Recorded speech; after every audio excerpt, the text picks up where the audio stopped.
Ladies and gentlemen, welcome to Talk Spicy. I'm Coach Gene Clemens. Thank you for joining me wherever you are joining me. Rate the show, comment, agree, disagree, but whatever you do, keep it spicy. 5-star ratings are appreciated. If you're joining me on the YouTube channel, make sure you like, make sure you subscribe. If you're joining me on Facebook, we appreciate you. If you're joining me on Twitter, 10 toes down, episode 225 for what it's worth. It's a great thing. You know, it's not a great thing listening to coaches, especially college coaches, talk about players getting money. It's really a sad thing for me, I must say, because I am a coach. And so it's hard to criticize. I shouldn't say it's hard. It's sad and upsetting that I have to criticize coaches who just don't get it. So I'm going to lay it out in the best way that I can. And hopefully, if you understand, you understand. And if you don't understand, then I would advise you to look at you as opposed to looking at these student athletes. We grow up in a society where we are told to maximize our opportunities, right?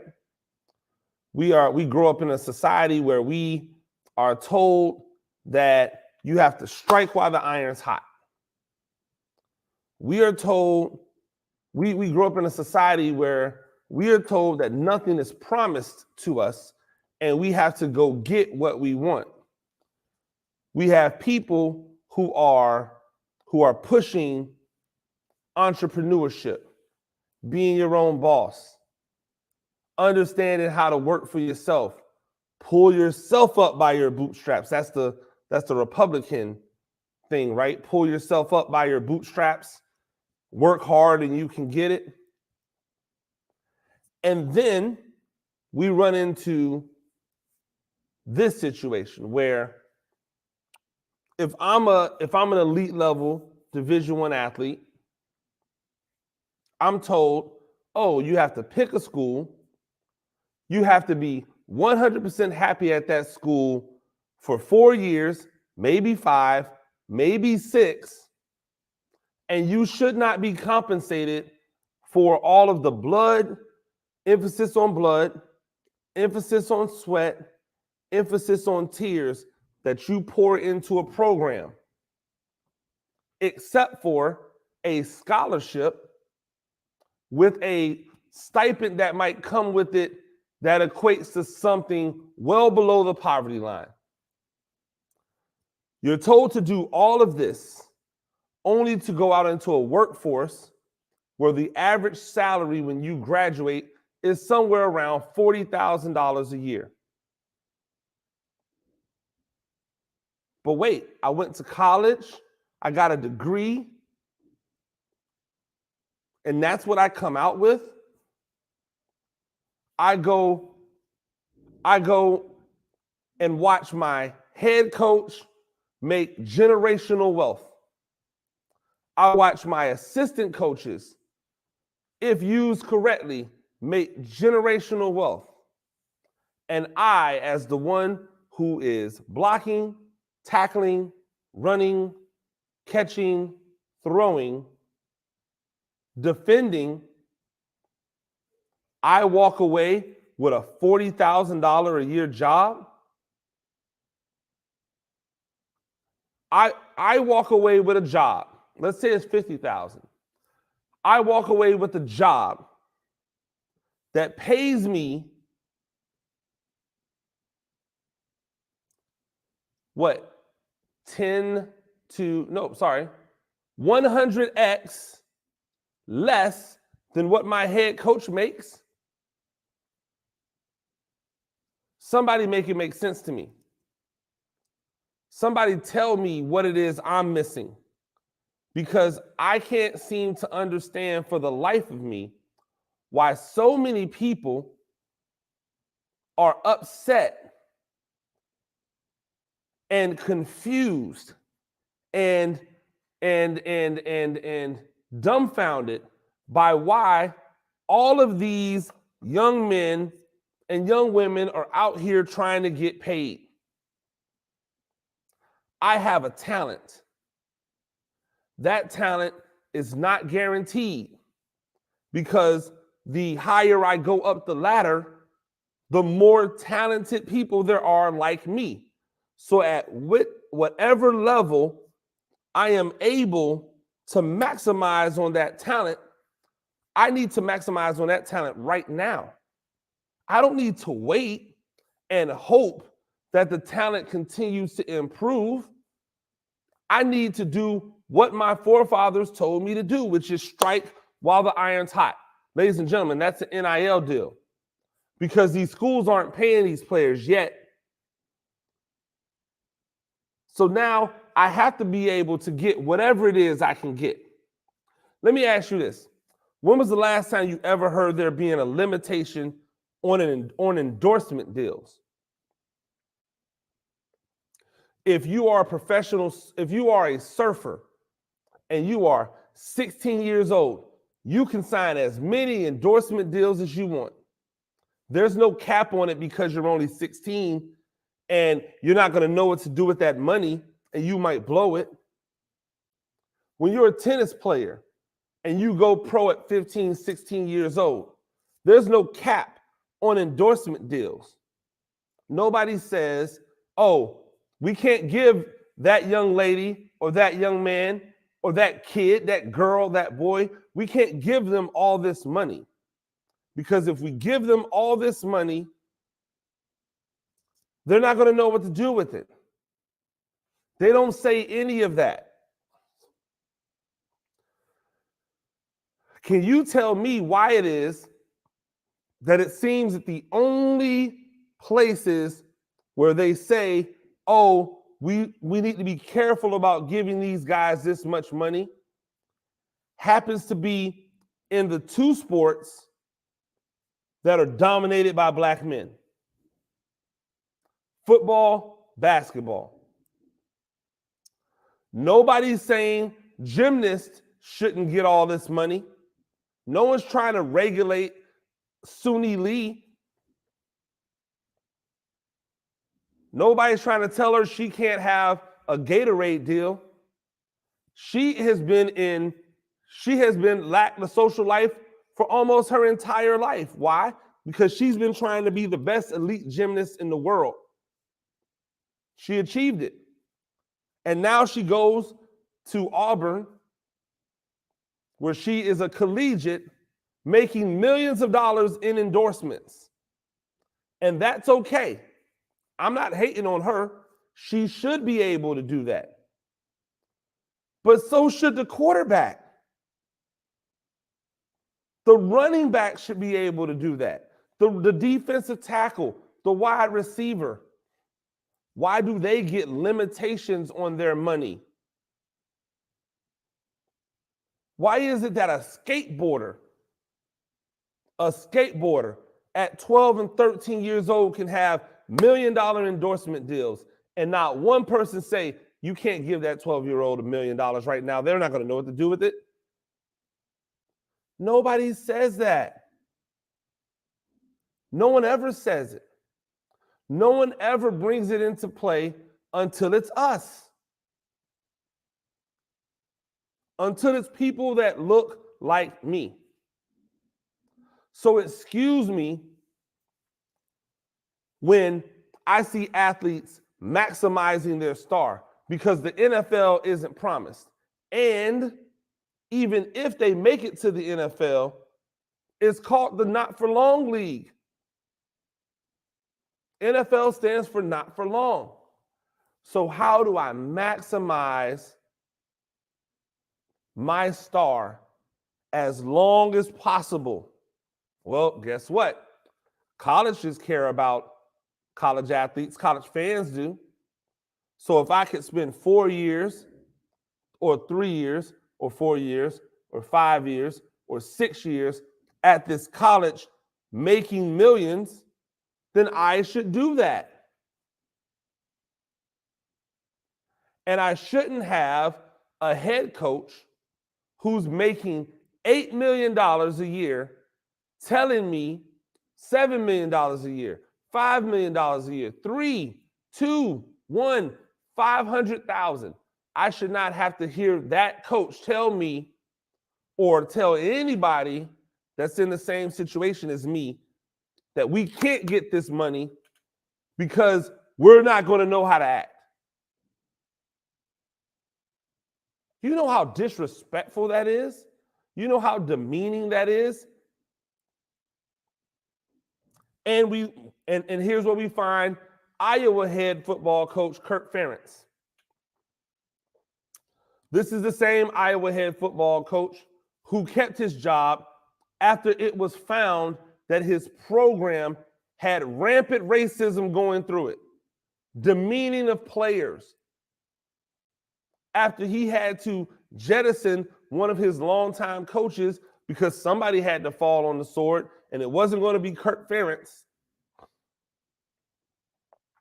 The same guy that just signed a new $7 million contract, who has never won anything of note. When was the last time you saw Iowa in the college football playoff? When was the last time you saw Iowa in a BCS bowl? They win 10 games. They don't even win the Big Ten.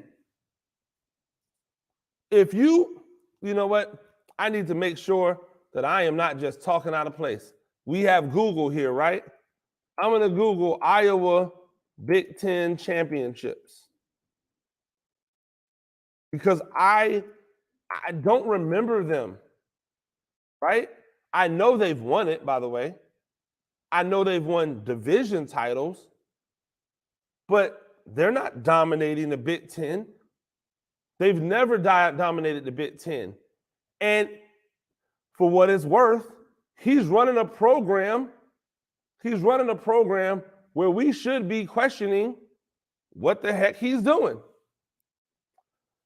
Kirk Ferentz has been the head football coach at Iowa since 1999. That means he's been the head coach at Iowa for 23 seasons. He has count them, 2 Big Ten conference titles. Both of them came 18 years ago. Or the last one came 18 years ago. He won a Big Ten title in 2002. He won a Big Ten title in 2004. He has not won a Big Ten title since. Why is he getting raises? Why is he getting paid? Why is he getting paid like a top tier coach in the country? Why is he being paid like he's one? He's not even the best coach in Iowa history. He's not even the best coach in Iowa history. He's the longest tenured coach in Iowa history. Hayden Fry won 6 Big Ten titles. I'm sorry, not 6. Hayden Fry won 3. I don't know where I got 6 from. Hayden Fry won 3 Big Ten conference titles in less years, over a longer period of time. Won his first one in 81, won his last one in 90. Kirk Ferentz, 2002, 2004. This man makes $7 million a year. And yes, I'm going to pocket watch him. You know why I'm going to pocket watch him? Because he's pocket watching these kids, these young men and women, his players. He's pocket watching them. So I feel more than okay doing that to him. He says, and I quote, I think we're in a really precarious place. There's just a lot of vagueness, a lot of uncertainty. We really don't have a firm structure. We don't have a basic set of operating rules. I don't think anybody right now can really explain the NIL in detail. What you can and what you can't do. I know you can't entice recruits, but it sure does feel, right?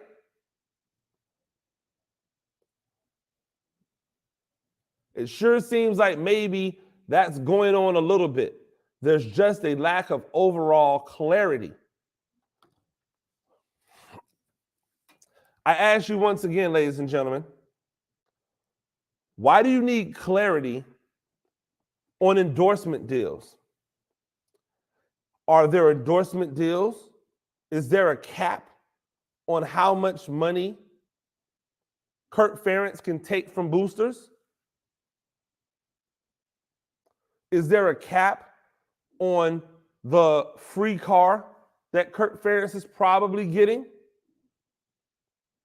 Is there a cap on the free house that Kirk Ferentz is probably getting? Was there a cap? Was there a cap on coaches when they signed these new deals on how much money they can make? So why is there a cap? Why is he looking for clarity on endorsement deals? The endorsement deal works the same as the endorsement deal works for you, Kirk. There is no difference.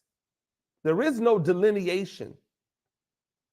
You can't go out here and get this money left and right, then give the kids the opportunity to go out here and get this money left and right and be mad because they're getting money? What are we talking about? The entire point now of making kids work hard to reach the highest level is so that it eventually leads to a check. If that's the goal, if the goal is for these kids to work hard and these young men to work hard so that they can eventually get a check, why do you care that that check is given to them by a booster, by a company, by Joe Schmo walking down the street?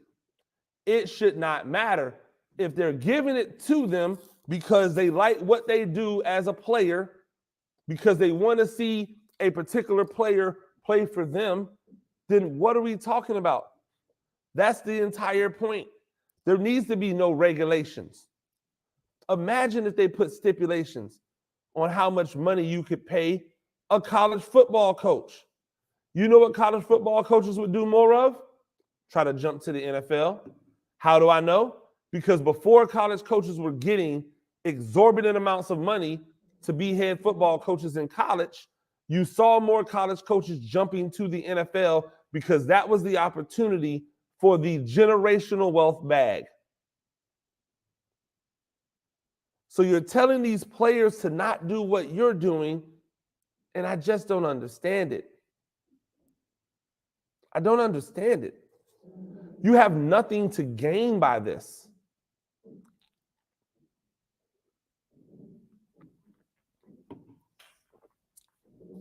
I'm old, I take medication. You have nothing to gain by this. You have everything to lose. You have everything to lose. If you alienate the young men and the young women who might come to your program that's in Iowa, right? If you alienate them, if you make them feel as if they're doing something wrong when they're out here trying to get that money, guess where they're going to want to go? Somewhere where they don't make them feel bad. You coaches are ridiculous. You coaches are ridiculous. I never get mad at any of my players for wanting to go to camps. I never get mad at them for wanting to go to camps. I never get mad at them for wanting to go to clinics and combines and and in 7-on-7s exposure stuff, right? I only tell them to be smart about what they choose. I only tell them to be smart about how they spend their money, because these things aren't free. Anything that's free, anything that's cheap, I tell them flood it. Go to everything. Some of these things that are, several $100s or $100 or a lot of money for a couple of hours, I don't know. If they don't have proper transportation to get there, I don't know. That's what I try to advise them on, but I never try to tell them to not go and pursue those opportunities. They 100% should. For a coach in college who's making millions of dollars to tell their players to not go and pursue millions of dollars because they owe it to their team to be poor, you have lost your damn mind. That is not what this world is about. Now is the time. I'm speaking directly to the players. Work hard.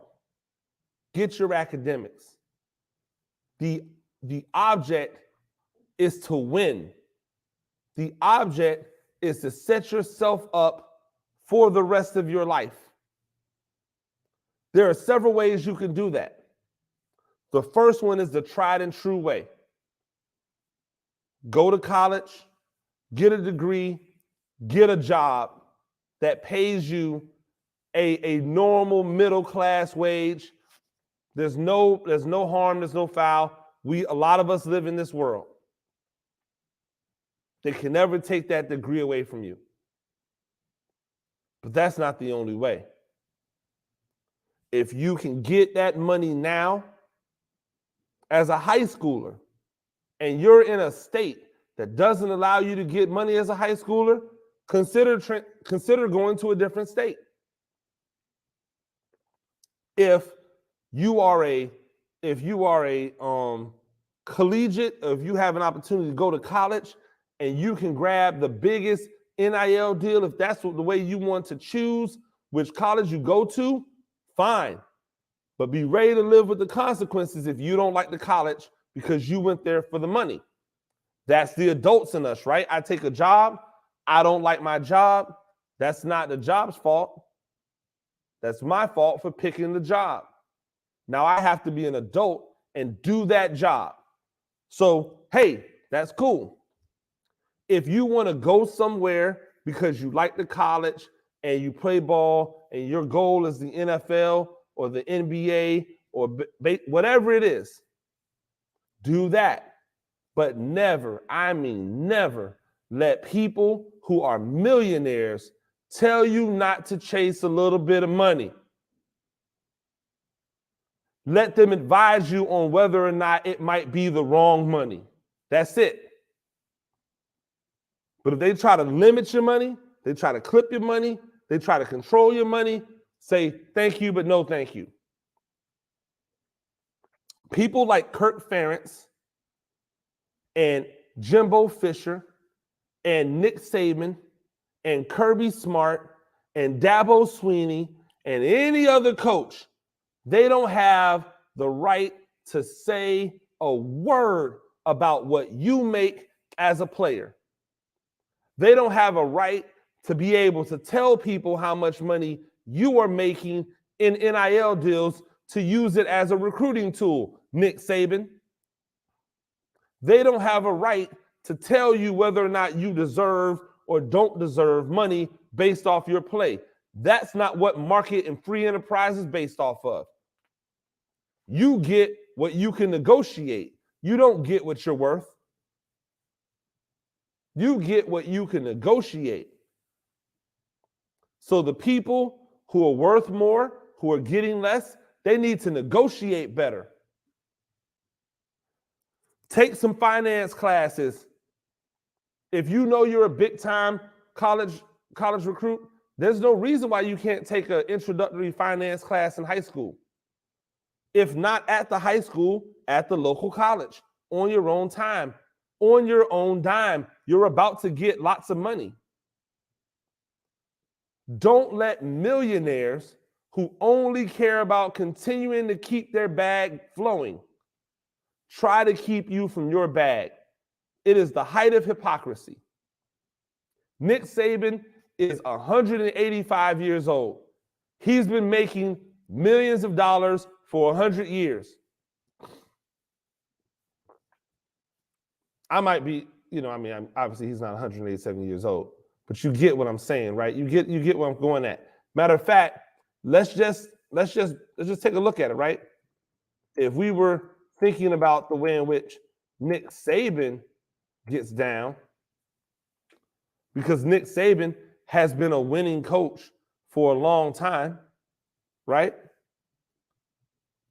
So we can say even back to his Michigan State times, he was making over $1 million a year, right? So if we say Nick Saban was making $1 million a year since his Michigan State times, then we have to look at his overall numbers. He took the job at Michigan State in 1995. That means for over 28 years, he's been making at least $1 million. Now, we know he left Michigan State after 5 years to go get a big bag from LSU. LSU paid him a big bag. So even if we say Nick Saban only made $1 million a year at Michigan State for 5 years, he doubled that, tripled that, quadrupled that at LSU. So over the next 5 years, 5 years in Michigan State, $5 million, 5 more years at LSU, let's say conservatively $3 million a year. That's another $15 million. That's $20 million that he made in just 10 years. He has been at Alabama now for 15 years. I know he makes over $10 million now. But let's just say conservatively, he doubled his 3 to 6. So for 15 years, he's made $6 million. That means he has made $60, $90 million. We know it's more than that, right? With incentives and all of that, we know it's way, way more than that. But I'm just saying round numbers. He's made $60 million. I'm sorry, $90 million, 60, 30 up, $90 million, judging by my 6 a year. So in his coaching career, since he became a head coach at Michigan, he's made over $100 million, and there is no cap on how long he can do this. He can do this until he dies. And that's the man we're going to listen to tell us that these kids can't make money? Should be ashamed of yourselves. There are two things that I am not here for. I am not here for slander that is unwarranted on black quarterbacks. All you people out here getting clicks and making money off talking badly about Lamar Jackson and about Dak Prescott and about any of these other guys, Jalen Hurts, he's up. Nope, I'll be talking about it. And anytime you guys start questioning the money that these kids are making, I'll be talking about it. It's wrong. It's unfair. They don't deserve it. Not only is it the wrong message, but it is the wrong messenger. Ladies and gentlemen, that's Talk Spicy. I'm Coach Gene Clemens. We do this thing a few times a week. Rate the show, comment, agree, disagree, but whatever you do, keep it spicy. 5-star ratings are appreciated. And if you're joining me on the YouTube channel, you know what to do. Like, subscribe. Till next time. Peace.